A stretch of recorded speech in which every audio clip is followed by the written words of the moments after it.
দর্শক শ্রোতা ভাই বোন, জাকাত সম্পর্কে একটি প্রশ্ন অনেকেই করে থাকেন, আর সেটি হলো, কারোর কাছে যদি 7.5 ভরি বা 85 গ্রামের কম পরিমাণে স্বর্ণ থাকে, অর্থাৎ এই পরিমাণ স্বর্ণ থাকে যে স্বর্ণের নেশাব পরিমাণ না হয়, 5 ভরি, 3 ভরি বা 4 ভরি, এক কথায় স্বর্ণের নেশাবের চাইতে কম, 7.5 ভরির চাইতে কম স্বর্ণ থাকে।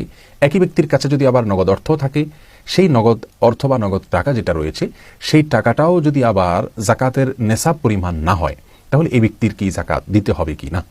আমরা দেখি পৃথকভাবে স্বর্ণ দেখলে স্বর্ণ তার নেশাব পরিমাণ হয়নি, আবার টাকার দিকে তাকালে টাকাও পৃথকভাবে তার নেশাব পরিমাণ হয়নি।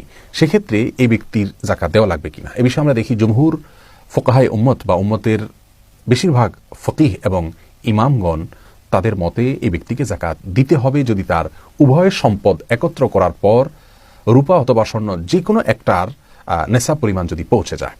কথার কথা, কারোর কাছে 3 ভরি স্বর্ণ রয়েছে, তাহলে 3 ভরি স্বর্ণের যদি বিক্রয় মূল্য 1.5 লক্ষ টাকা হয় কথার কথা, সেই সাথে তার কাছে যদি 20,000 টাকা থাকে ক্যাশ, তাহলে সব মিলিয়ে তার 1,70,000 টাকা হলো সম্পদ। এক্ষেত্রে তাকে দেখতে হবে এই 1,70,000 টাকা দিয়ে তিনি অন্তত 52.5 তোলা রূপা কিনতে পারেন কিনা। স্বর্ণের যে নেশাব সেটা তো পূর্ণ হবেই না কোনোভাবে। যদি রূপার নেশাবও পূর্ণ হয় এই সম্পদ দিয়ে, এই টাকা দিয়ে, তাহলে সেক্ষেত্রে তাকে জাকাত দিতে হবে শতকরা 8% হারে। রূপার নেশাব যেহেতু পূর্ণ হয়েছে, অতএব তার উপরে জাকাত আবশ্যক হয়েছে। অর্থাৎ স্বর্ণ অথবা রূপা যে কোনো একটার নেশাব পূর্ণ হলেই তাকে জাকাত দিতে হবে। যদি পৃথক শুধুমাত্র স্বর্ণ থাকতো, নগদ কোনো টাকা না থাকতো, তাহলে সেক্ষেত্রে 7.5 ভরির আগ পর্যন্ত তার জন্য জাকাত দেওয়া আবশ্যক হতো না।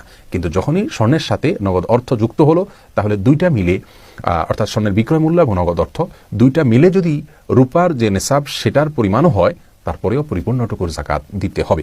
আমাদের সমাজে বহু মানুষ রয়েছেন, এভাবে দুইটাকে মেলালে দেখা যায় তার জাকাত আবশ্যক হয়ে যায়।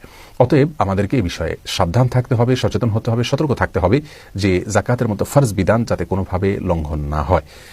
আর কারোর যদি শুধুমাত্র নগদ অর্থ থাকে, স্বর্ণ না থাকে, তাহলে সেক্ষেত্রে দেখতে হবে তার সে নগদ অর্থটি স্বর্ণ অথবা রূপা যে কোনো একটা, অর্থাৎ সর্বনিম্ন যেটা, সেটার পরিমাণ যদি হয়ে যায়, তাহলে তার জাকাত দিতে হবে।